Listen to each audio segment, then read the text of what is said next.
ये कहानी एक ऐसे सन्नाटे की है जो चीखता तो नहीं पर दिल को अंदर तक छलनी कर देता है। शहर के सबसे पॉश इलाके में अंकुर का अपना बड़ा बंगला था, लेकिन मास्टर जी के लिए वहाँ की हवा भारी हो गई थी। बहू की झिड़कियां और बेटे की बिजी लाइफस्टाइल के बीच मास्टर जी एक ऐसी पुरानी किताब बन गए थे जिसे सब सजाकर रखना तो चाहते थे पर पढ़ना कोई नहीं चाहता था। अंततः एक दिन अंकुर उन्हें शहर से दूर इस शांत वृद्धाश्रम में छोड़ गया, ये वादा करके कि बाबूजी अगले महीने पक्का लेने आऊंगा। उस अगले महीने को बीते आज 3 साल हो गए थे। मास्टर जी यानी शिव प्रसाद जी रिटायर होने के बाद भी अपने पास हमेशा एक छोटी सी डायरी और एक पेन रखते थे। उनकी आंखों पर चढ़ा मोटा चश्मा उनकी गिरती सेहत का गवाह था, लेकिन उन आंखों की चमक आज भी वैसी ही थी जैसी 20 साल पहले अपने बेटे अंकुर को पहली बार स्कूल छोड़ते वक्त थी।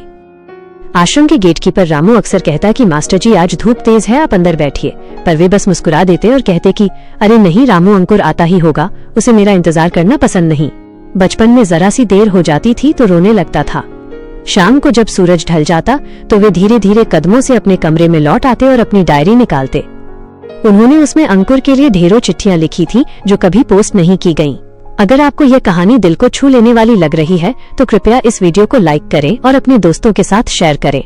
आपकी एक छोटी सी कोशिश किसी के दिल को सुकून दे सकती है। एक रविवार आश्रम के बाहर एक शानदार काली गाड़ी आकर रुकी। मास्टर जी की धड़कनें तेज हो गईं। उन्हें लगा उनका इंतजार खत्म हुआ। गाड़ी से एक युवक उतरा, लेकिन वो अंकुर नहीं था, वो उसका ड्राइवर था। उसने एक बड़ा सा डब्बा मास्टर जी के हाथ में थमाया और कहा कि साहब ने भेजा है, उनकी बहुत बड़ी मीटिंग है इसलिए खुद नहीं आ पाए। इसमें नए कपड़े और कुछ दवाइयाँ हैं। मास्टर जी ने डब्बे को छुआ तक नहीं, उनकी आंखें उस ड्राइवर के पीछे खाली सड़क को ताक रही थीं।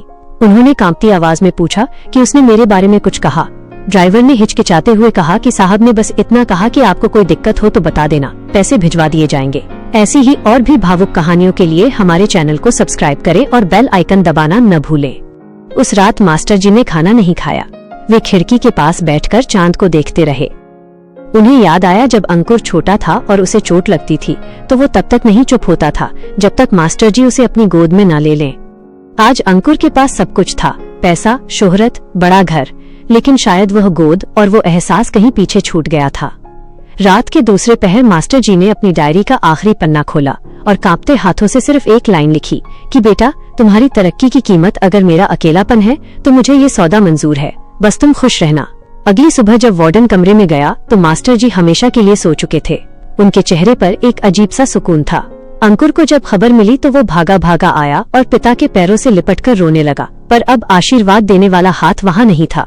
आपको ये कहानी कैसी लगी हमें कमेंट करके जरूर बताएं और अपने माता पिता के साथ बिताए किसी खास पल को साझा करें।